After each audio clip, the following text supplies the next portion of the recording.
नमस्कार प्रिय बंधुगण आउ एक नूतन भिडियो को आपण मानक स्वागत। आम स्वामी विवेकानंद स्टडी सर्कल नवम वार्षिक उत्सव तृतीय दिवस किभଳି भाବରେ पालन କରାଗଲା आसंतु देखिबा।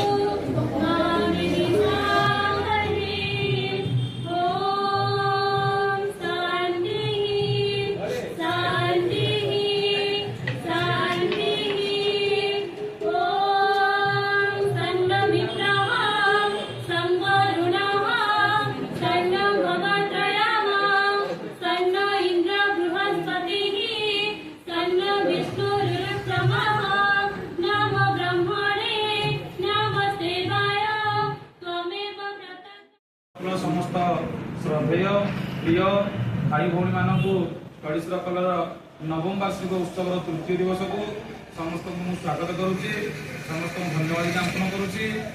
आज स्टडी सर्कल नवम वार्षिक उत्सव तृतीय दिवस यही अवसर में आज आम कार्यपंथा को आरंभ करवा और आज कार्यक्रम को परिचालन करने सान भाई प्रतीश को अनुरोध करुच्ची। आज आशा करी आज प्रोग्राम समस्त सहयोग पर सफल भाव संपन्न हो पार। तो आज कार्यक्रम आरंभ पूर्व भौणी मान अनुरोध करी वेद पाठ उच्चारण पूर्वक आज कार्यक्रम शुभारंभ कर।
तेणु तुम जहाँ भी किसी आवश्यक करुच ତ ନିହାତି ଠାକୁରଙ୍କୁ ଜଣାଇବ ମୁଁ ଏହା ଦରକାର କରୁଛି, ତାଙ୍କୁ ନିଜର ବାପା ଭଳିଆ ଭାବିବ, କାରଣ ସେ ହେଉଛନ୍ତି ଆମ ସମସ୍ତଙ୍କର ବାପା ମା।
କରିବା ଆବଶ୍ୟକ ଏବଂ ଏହା ହିଁ ଶିକ୍ଷା କରାଯାଏ। ଛୋଟବେଳୁ କୌଣସି ବାପା ମା ଚାହିଁନଥାନ୍ତି କି ଆଧ୍ୟାତ୍ମିକ ବିଷୟରେ ସେମାନଙ୍କୁ ଜ୍ଞାତ କରିବାକୁ, କାରଣ ସେତେବେଳେ ଆଧ୍ୟାତ୍ମିକ ବିଷୟରେ ଜାଣିଲେ ସମସ୍ତେ ଯୋଗୀ ହେଇଯାଉଥିଲେ ଏବଂ ଘର ଦ୍ୱାର ଛାଡ଼ିକି ପଳେଇ ଯାଉଥିଲେ। ସେଥିପାଇଁ ଏ ଜ୍ଞାନଟି ଗୁରୁକୁଳ ଆଶ୍ରମ ବି ଆସ୍ତେ ଆସ୍ତେ ଲୋପ ପାଇଯାଇଛି।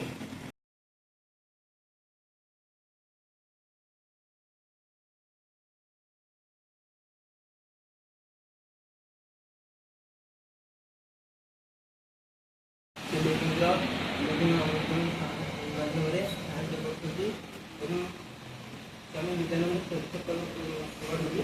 ଆମର ଏଇ କୃଷି କାର୍ଯ୍ୟଙ୍କ ସମସ୍ତ ଗ୍ରାମରେ ଗରିବତା ରହିଛି। ସେଇ ଗରିବତା ଦ୍ୱାରା ନିଜର ମେଧାବୀ କନ୍ୟାକୁ ପହଞ୍ଚାଇ ପାରୁନଥିବା ଛାତ୍ରଛାତ୍ରୀମାନଙ୍କୁ ସହଯୋଗ କରିବାରେ ଏହି ଅନୁଷ୍ଠାନ ସଫଳ ହୋଇଛି ଏବଂ ଏହା ଆଗକୁ ମଧ୍ୟ ଏତିକି କହିବି, ଆମର ଏଇ ଅନୁଷ୍ଠାନ କିପରି ଆଗକୁ ବଢ଼ାଇବା ଏବଂ ଆମର ଯେଉଁ ନୂତନ